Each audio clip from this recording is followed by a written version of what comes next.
So it's around 7 a.m. Literally at 5 in the morning, I stormed out and I went for a little walk. So again tonight, and I said that every night occasionally they'll pound really loudly on their floor, which is our ceiling.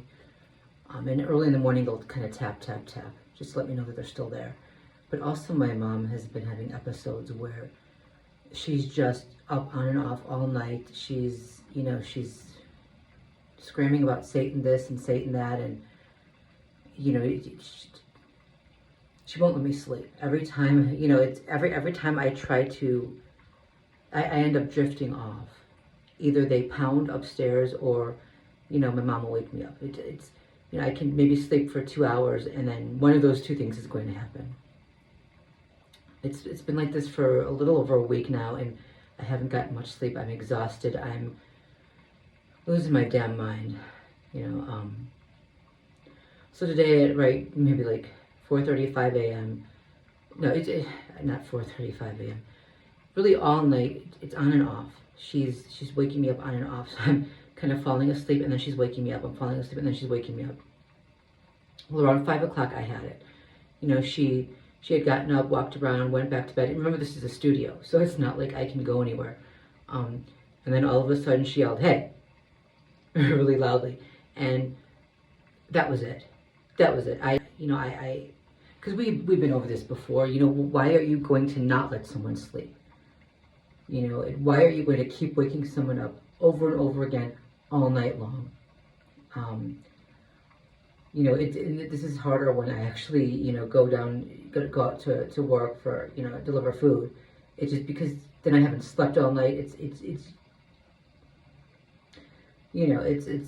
harder to have, a paying job and also this full-time job at the same time. And I love her dearly, but I'm exhausted and I'm worn out and I need sleep. And, as I said, there's a reason that corrupt governments all over the world use sleep deprivation as a form of torture.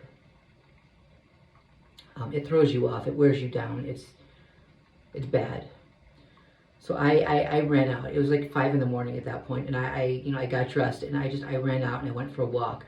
And initially there was nobody there, and I was shocked that they didn't already have someone on me. And we can say, well, that's just because it's so early in the morning and there are not a lot of people out, and that's why you're not seeing more people who you would automatically assume are perpetrators, but are just normal people who are out.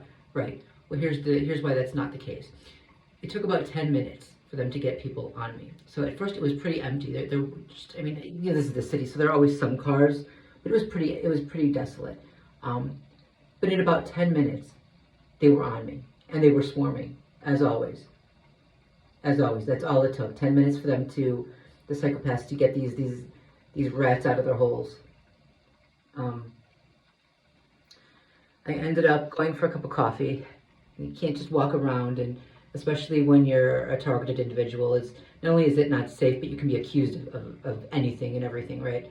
So I went and I got a cup of coffee, and as I went into the coffee shop, some guy walked out. He looked at me and he looked back at the cashiers inside, and I could see them through the window, and they were looking at me as well.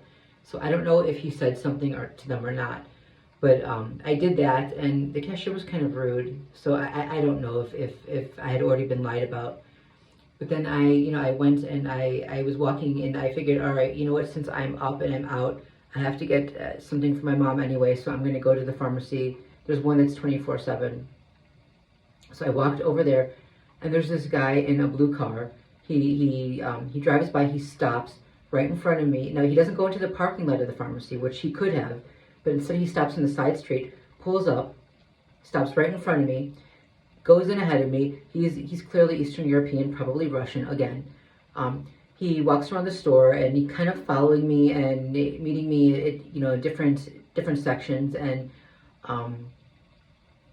then I lose him, right? So I go to check out, and he's up at the cashier already, and he whispers something, and the cashier kind of looks back over at me and looks really concerned. So this the vermin lied about me. The fucking rat lied about me. I don't know what he was saying, and I'll never know what he was saying. Then he left right before I did, and he got into his blue car again and did the turnaround. Like, they'll always have people come and it's usually a white car or a white van, but this time it wasn't, and it kind of do a turnaround in the middle of the street. Anyway, I figured, I can't just keep walking around. I have to go back. So it's,